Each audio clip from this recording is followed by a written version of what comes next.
evening, everyone.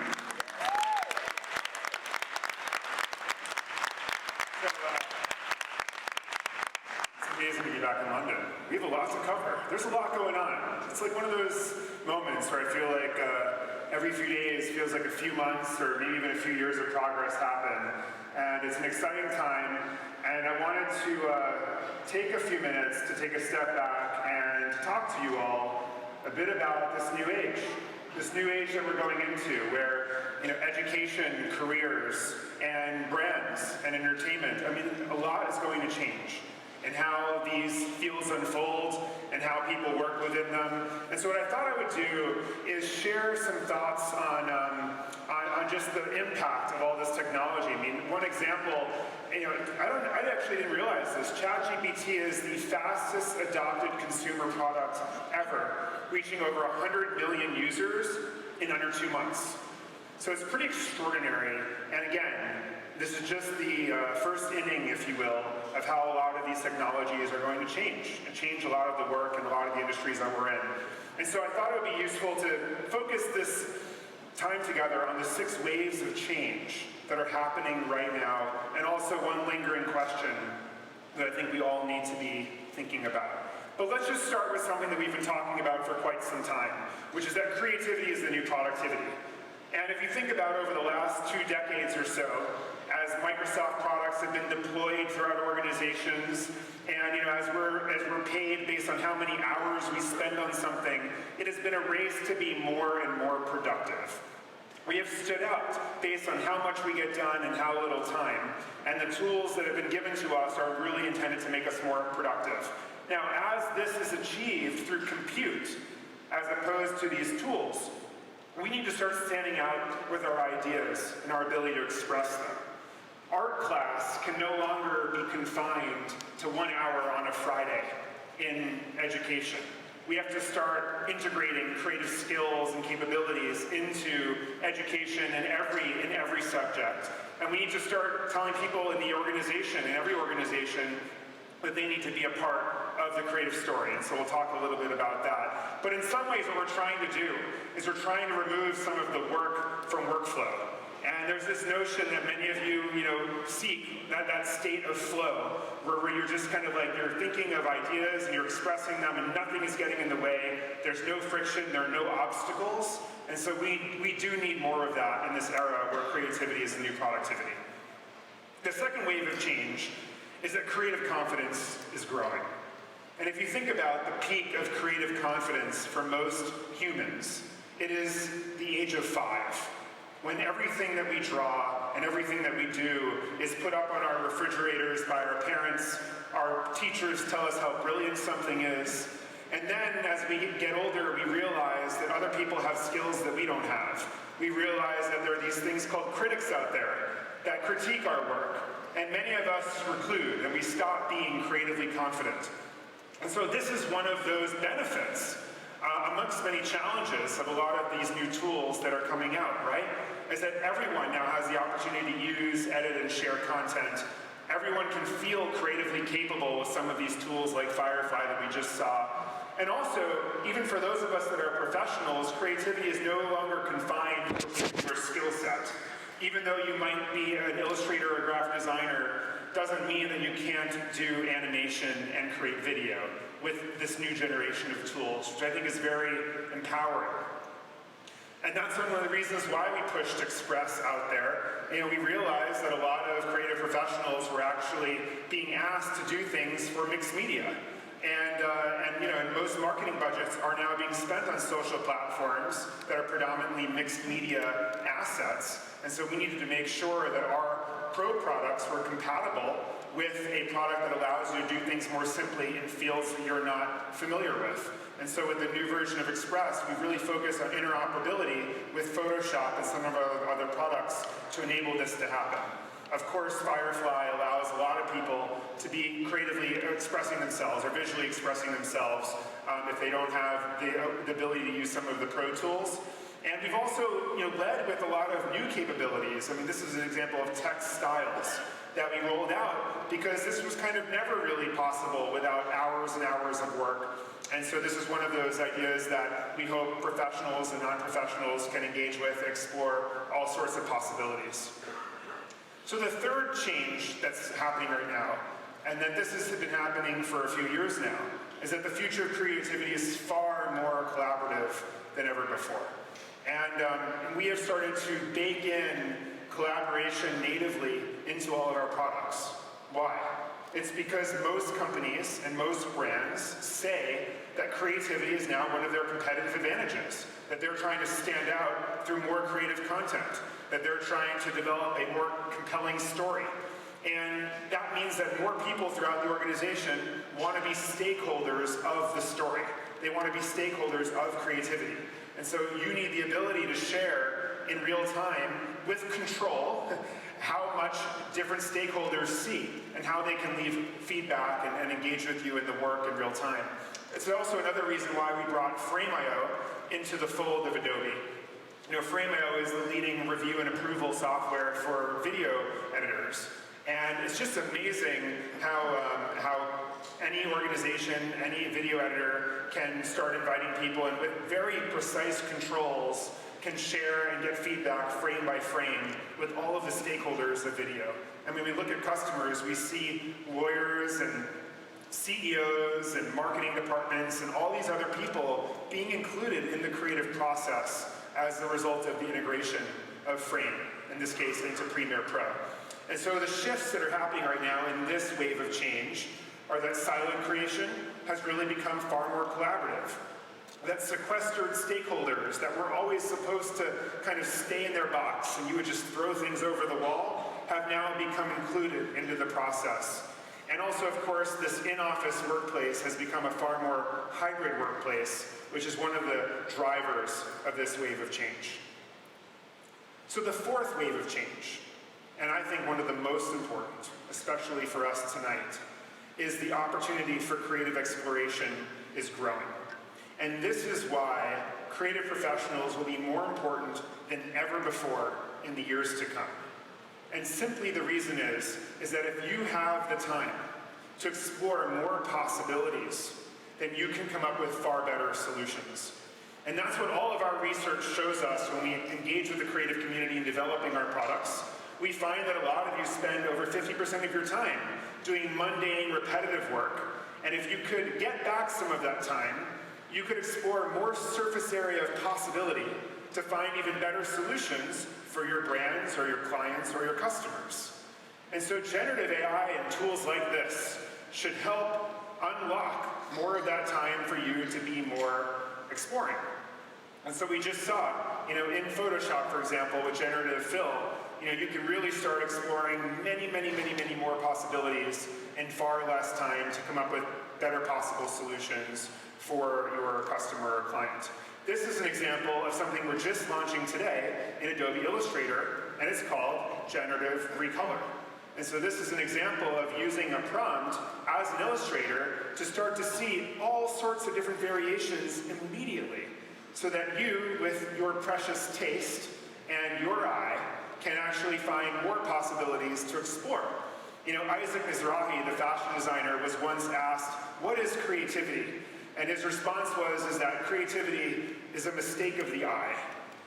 Some people feel like creativity comes from childhood trauma or emotion and whatever other experiences, all the inputs of our lives. And so can this technology help us explore more possibilities more quickly to find better solutions and ultimately raise the bar of digital experiences far beyond what was ever possible before? That is firmly our conviction in this technology and bringing capabilities like generative fill into our pro products.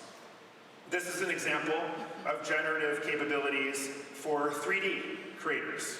And so what this allows you to do is take many photos of this little chocolate critter on the left, and then with those photos, using generative AI, you can make a 3D model on the right. You used to have to know physics and math and new products to do this, and now this is an example of making the 3D and immersive category more available to more participants. Especially relevant at a time where Apple just announced their Vision Pro, And a lot of us are going to be asked by our customers and clients and colleagues in the next few years to create things for this immersive world that are going to be three-dimensional and immersive and interactive. And so we need to make capabilities for you using AI that you can use to participate in these new mediums. This is video, and what we're doing with Firefly and video.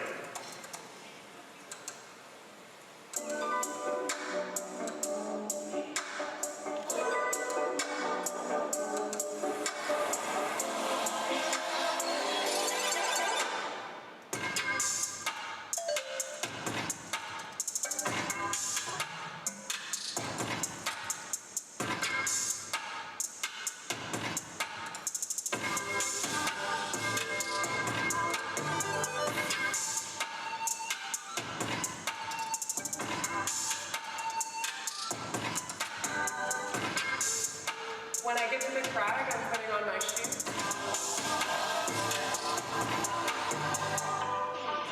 When I get to the crag, I'm putting on my shoes, I'm walking up, and then I'm excited to get on the wall, and I get on the wall with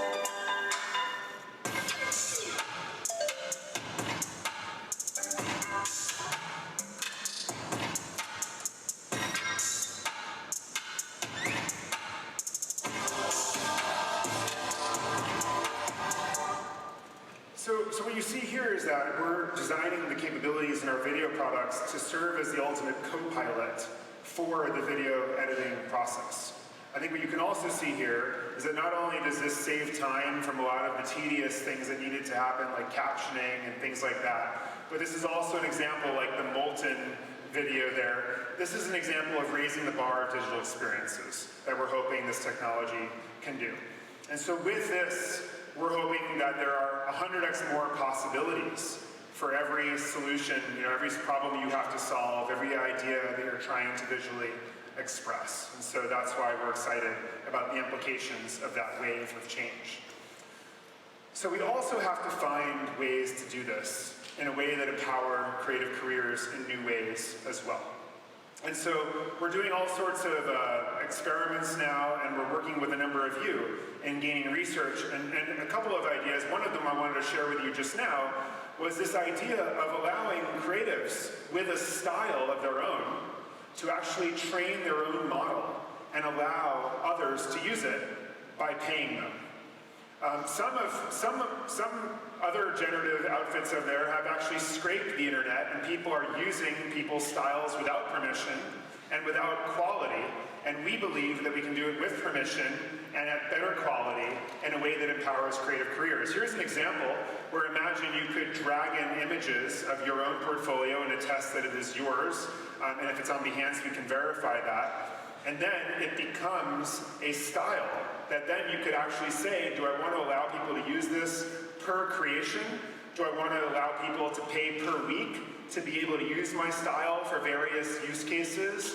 And this is an opportunity for people with incredible talent to license their capabilities to other people at a broader scale than ever before. And so we call that train your own model. That could become a marketplace in and of itself. So there's a lot of ideas that we have that we are exploring like that.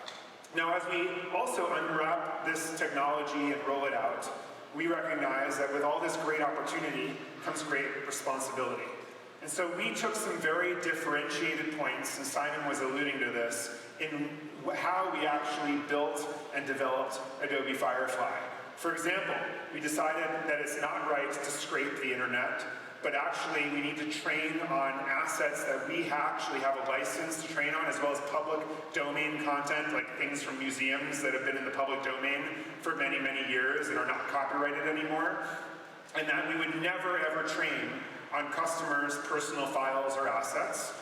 We decided that as soon as Adobe makes $1 on actually selling these capabilities, we at the same time have to announce our compensation program to those that are a part of Adobe stock that are contributing to the data set.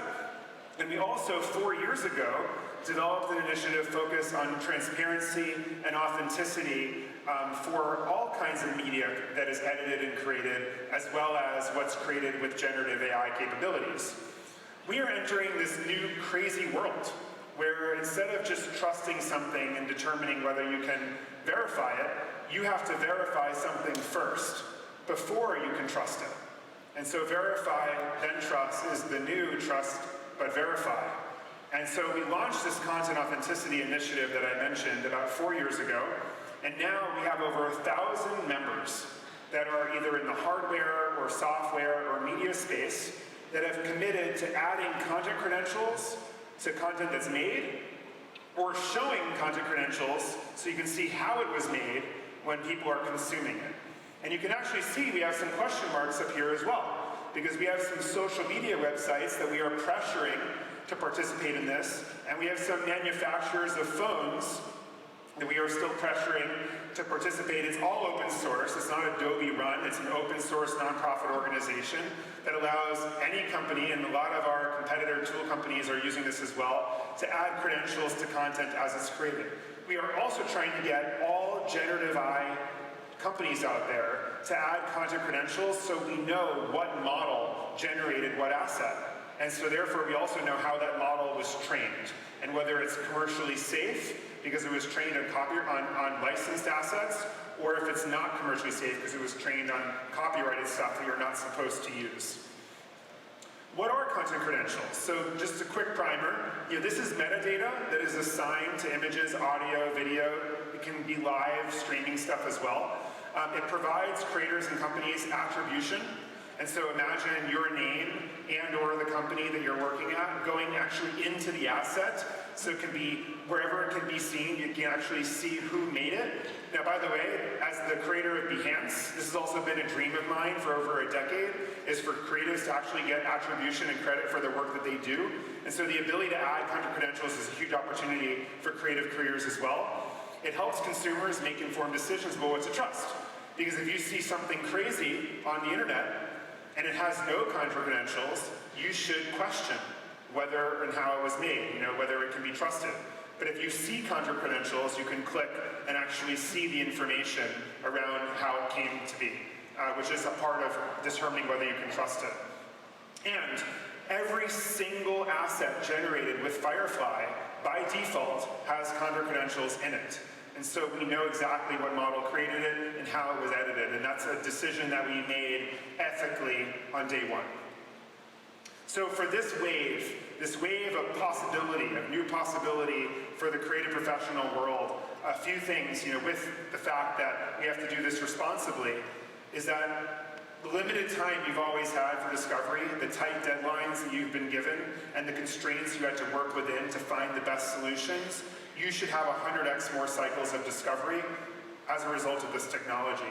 And that new surface area that is explored by you should yield more possibilities and ultimately better solutions, which is why we believe that a better digital experience for all of us is ahead.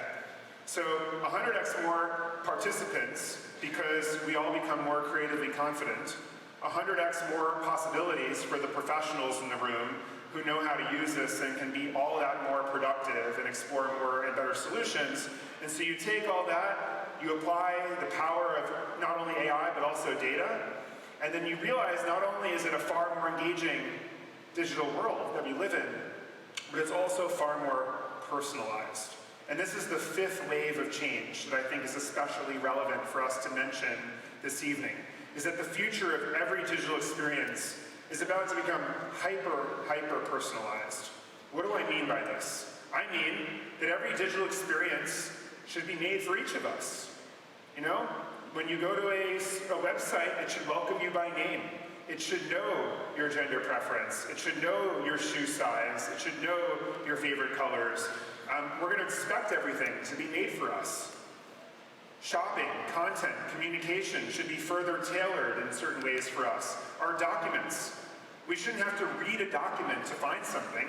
We should be able to ask a document something, and the document should speak back to us.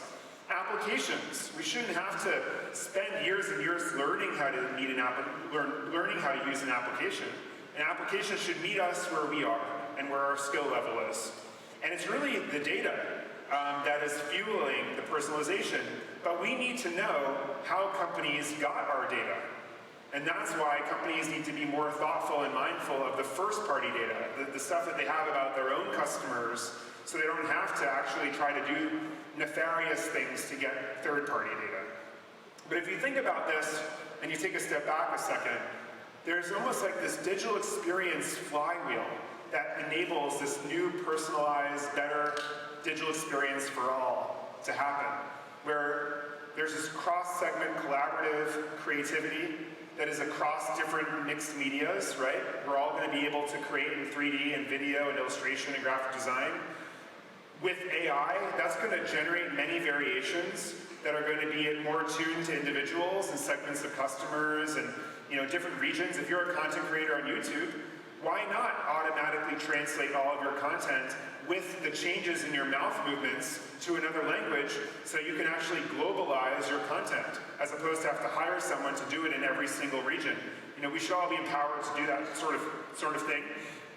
That creates more creative, personalized digital experiences, which of course then creates more data of how people, what's performing, what's not performing, and those analytics and that data informs the creative process, and then we create better stuff, and the cycle repeats itself over and over. And so that's something that we're really excited about at Adobe to help facilitate.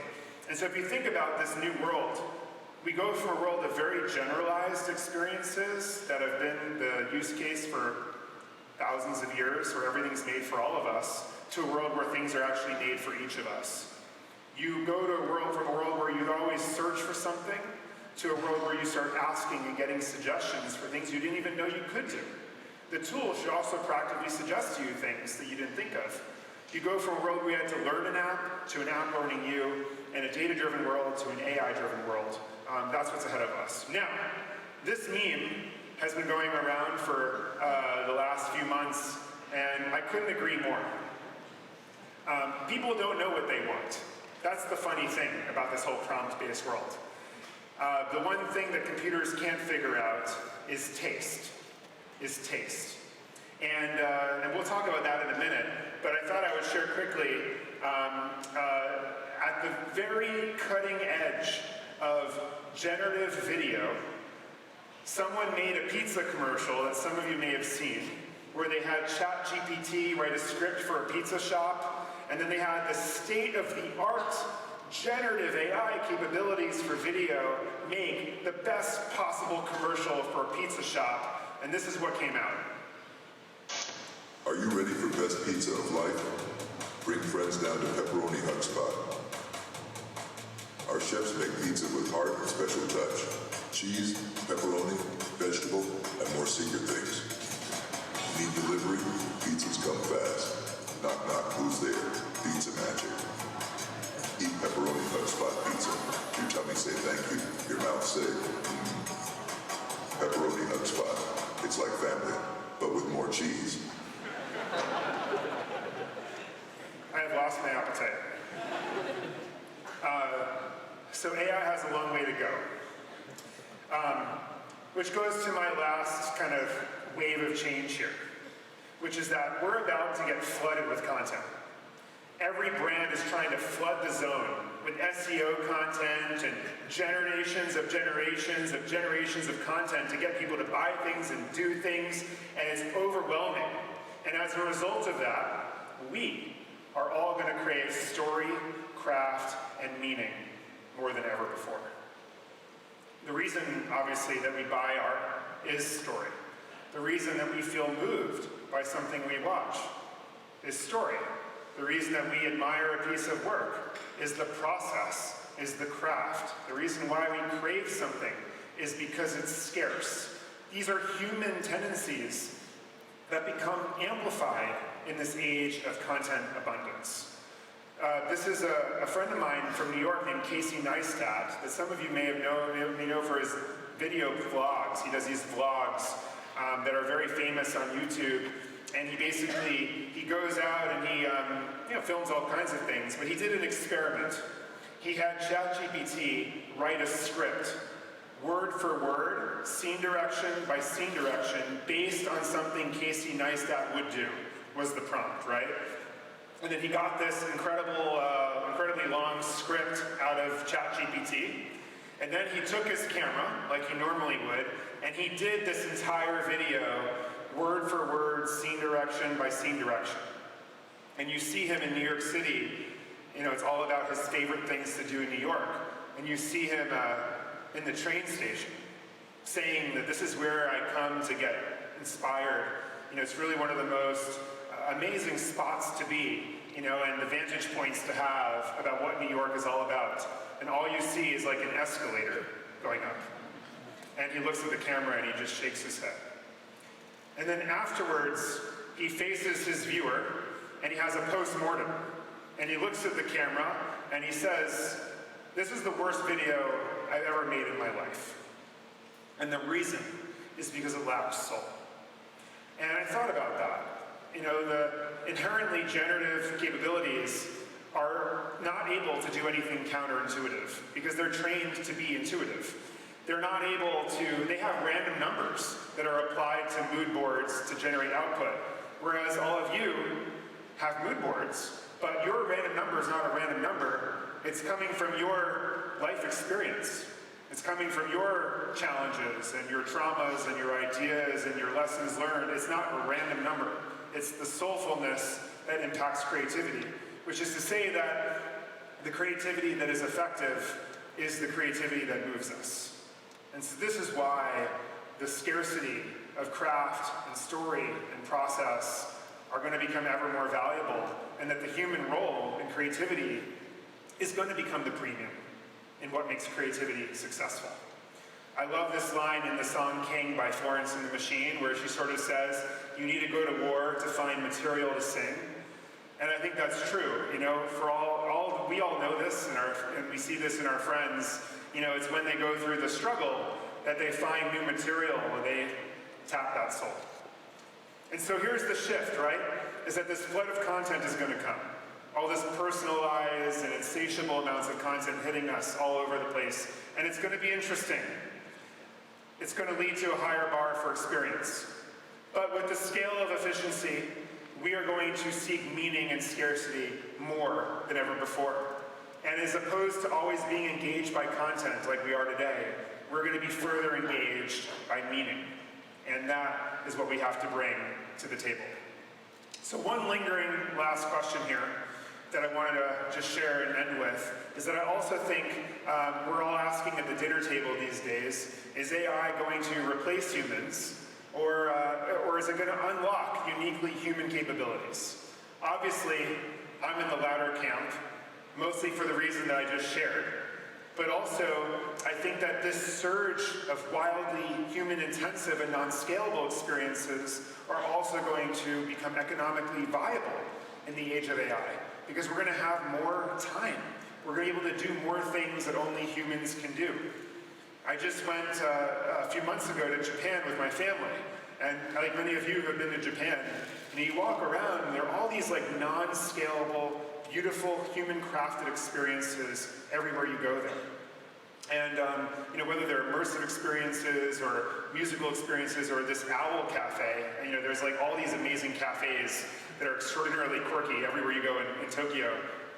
But I was really thinking, these are the types of things that maybe, throughout society, we start to be more inventive. We start to apply creativity in non-scalable, human-intensive ways that really, stand out. And so I'm really excited about the rise of this experience economy and how it will change, some of the ideas and how they manifest in this room. So the final question I get asked, and then we'll move on to some of the fun stuff here, is, okay, what do we do? Where do we start? All this new technology, these new tools, generative AI capabilities, where do you start? And what I encourage all of you to do is 4 things, real quickly. Play. Play with this technology. Novelty precedes utility. You may not find it useful, you may not find it good enough, but playing with it familiarizes yourself with it. Protect some space, some incubation in your team or at work or in your cycle to be able to innovate and play with some of this new stuff, even though you have other deadlines and realities. Find a project to pilot some of this new technology with. Pick one project and say, I'm going to do this a new way, just to verse myself with this technology, whether it be creating with a 3D tool when you're not used to it, creating with a Firefly enhanced capability when you're not used to it, and provoke. Ask the tough questions, keep pushing yourself, keep pushing us, And with that, I'm really excited to hand it over to Rufus and Brooke. We're going to showcase some of this technology in real life. Thanks again.